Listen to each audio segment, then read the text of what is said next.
আমার হাতে যে সবজিটা দেখছেন এই সবজিটার নাম কি কেউ বলতে পারবেন? আচ্ছা আমি বলে দিচ্ছি, এই সবজিটার নাম হচ্ছে কোজেত।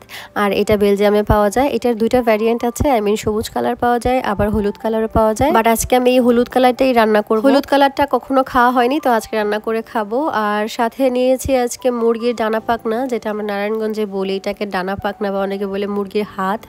তো সেটা আজকে একটু মাংসের মতো কষিয়ে রান্না করব। আর আগে থেকে ফ্রিজে মুরগির যে গুর্দা থাকে বা গিলা থাকে সেগুলো ছিল আলাদা প্যাকেটে, সেগুলো এটার সাথে মিক্স করে নিয়েছি। বরফ যখন ছেড়ে গেছে সব নর্মাল হয়ে গেছে, এগুলো এখন আমি কেটে নিব। আর এইদিকে বেলজিয়ামে এত গরম পড়েছে, আর এদিক দিয়ে রোদও আসতেছে রান্নাঘরে, আজকে প্রচুর গরম। আর বেলজিয়ামে টানা কিছুদিন যাবত এত গরম, বাংলাদেশের থেকেও বেশি গরম। আমি কাটাকাটি শুরু করার আগে ভাতটা প্রথমে বসিয়ে দিই, যাতে আমার রান্নাটা একটু তাড়াতাড়ি হয়ে যায়। আর আজকে রান্নাঘরে ফ্যান ছেড়ে নিতে হয়েছে, রান্নাঘরটা ইয়ার্ডের সাথে হওয়াতে এত বেশি গরম পড়ে যা বলার বাহিরে। এদিকে আমি বিউটেন গ্যাস ক্যান নিয়েছি, আমি মুরগির ডানা পাখনাগুলোর উপরে যে পশম থাকে বা লোম থাকে সেগুলো একটু পুড়ে নিয়েছি। প্রথমে এক পাশটা পরিষ্কার করার পরে আমি অপর পাশটাও ভালো মতো পরিষ্কার করে নিয়েছি। এগুলো রান্না করার আগে ক্লিনিংটা খুব ইম্পর্টেন্ট, আর প্রপার ওয়েতে ক্লিন না করলে কিন্তু পশম বা লোম থেকেই যাবে। তো ওইভাবে আমি ক্লিন করে নিয়েছি। এদিকে আমি কোজেরটাও কাটা দিয়ে সুন্দর মতো ছিলে নিয়েছি।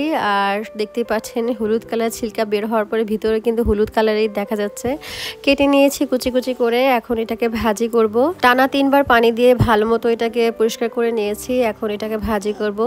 আর আমার এদিকে মাংসটাও ধুয়ে নিতে হবে, তো এইটাও প্রায় 5-6 বার পানি দিয়ে ভালো মতো পরিষ্কার করে নিচ্ছি। রান্না করার আগে যে ধোয়াধুয়ির ব্যাপারগুলো এগুলোতে আমি খুবই সেন্সিটিভ, কারণ অনেকবার পরিষ্কার করে নিয়ে একদম ধপধপে সাদা হওয়ার পরে আমি ওইটাকে ছাড়ি। তো আমার এদিকে মুরগির হাতগুলো আমার ক্লিন করা হয়ে গেছে, তো আমার কাটাকাটি সব শেষ। আমি একসাথে করে এখন রান্না করব। গুছিয়ে রান্না করতে আমি পছন্দ করি, আর আপনারা সেটা জানেন। এদিকে ডাল বসিয়ে দিয়েছি, অল্প একটু পেঁয়াজ দিয়ে, আদা রসুন দিয়ে, মরিচ ফাঁকি, হলুদের ফাঁকি, লবণ দিয়ে, ধনিয়া গুঁড়া দিয়ে আমি ডালটা সুন্দর মতো মাখিয়ে বসিয়ে দিয়েছি।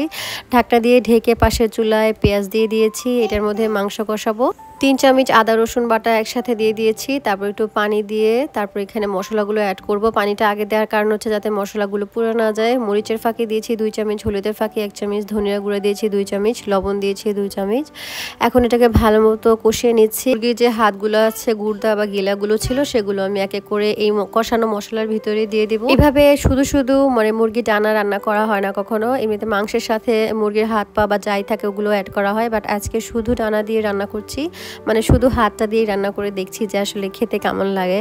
বাট ট্রাস্ট মি, রান্না করার পর একদম মানে এত মজা হয়েছে। এদিকে আমি ফ্রোজেন ম্যাঙ্গো ভিজিয়ে দিচ্ছি, এগুলো হচ্ছে কাঁচা আম, এগুলো আমি ডালের মধ্যে দিব। আর আরিশা এত পরিমাণ জ্বালাচ্ছে আজকে, কি যে বলবো, মেয়েটা ইদানিং বড় হচ্ছে আর আমাকে জ্বালানোর পরিমাণ বেড়ে যাচ্ছে। ওকে অনেক কষ্টে ঘুম পাড়িয়েছি। আর এদিকে আমি আবারও রান্না করতে চলে এসেছি। কড়াইয়ের মধ্যে পেঁয়াজ দিয়ে, শুকনো মরিচ, কাঁচামরিচ দিয়ে এখানে কোজেত ভাজিটা আমি করে নিব। কোজেত কাটা শেষে ধুয়ে সুন্দর মতো ঝরিয়ে রেখেছিলাম, সেগুলোই আমি এই পেঁয়াজের মধ্যে ঢেলে দিয়েছি। একটু ভালো মতো নেড়ে আমি চুলাটা একটু পরে চেঞ্জ করে দিয়েছি, কারণ ওই পাশে যেহেতু মাংসটা মোটামুটি কষানো হয়ে গেছে, কারণ পানি অ্যাড করবো একটু পরেই। তো আমি কোজেটটা ওই পাশে দিয়ে দিচ্ছি যেন ভালো মতো কোজেটটা সিদ্ধ হতে পারে। ইলেকট্রিক চুলায় একটাই সমস্যা, মানে হিটের সমস্যা, কোনোটায় বেশি লাগে কোনোটায় কম। আর কোজেত ভাজিটা প্রায় হয়ে যাওয়ার 10 মিনিট আগে একটা ডিম দিয়ে দিয়েছি। কোজেত ভাজিতে কিন্তু ডিমটা দিলে খুবই মজা লাগে। তো এখানে ভালো মতো নেড়ে দিয়েছি। আর এইদিকে আরিশার 10 মিনিটের ঘুম শেষ, ওকে রান্নাঘরে আবার এনে সুন্দর মতো বসে রেখেছি। আমাকে না দেখে ও থাকবেই না, ওকে আমি ড্রয়িং রুমে বসে দিয়ে এসেছিলাম, কিন্তু ও থাকবে না। ও আমার চেহারা দেখলেই শান্তি, চুপ করে বসে থাকবে। তো ওকে বসে আমি এখানে মাংসের মধ্যে পানিটা দিয়ে দিয়েছি।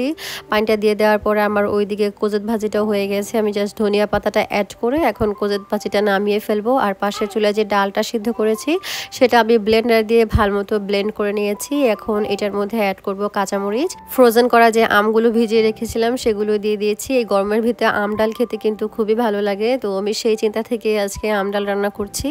পাশের চুলায় তেলের মধ্যে শুকনো মরিচ আর রসুন দিয়ে বাগার দিয়ে ডালের মধ্যে দিয়ে দিয়েছি। ডালটাও রান্না প্রায় শেষ, দেখতে পাচ্ছেন লুকটা কত সুন্দর এসেছে। ধনিয়া পাতা দিয়ে নামিয়ে ফেলেছি। এত গরম সহ্য করতে না পেরে একটু অরেঞ্জ জুস খেয়ে নিয়েছি। আর এদিকে আমার প্রায় মাংসটা হয়ে গেছে। আমি একদম ভুনা ভুনা করিনি, সামান্য একটু ঝোল রেখেছি, এটাই আমার কাছে ভালো লাগে খেতে। রান্নাটা যখন হয়ে যাবে জিরা ফাঁকি দিয়ে আমি সুন্দর মতো আরও একবার নেড়ে নামিয়ে নিয়েছি। আজকে রান্না আমার এখানেই শেষ। কোজেত ভাজি করেছি, ভাত তো আগে রান্না করেছি, মাংসটা ভুনা করে ফেলেছি, ডালটাও রান্না করে ফেলেছি।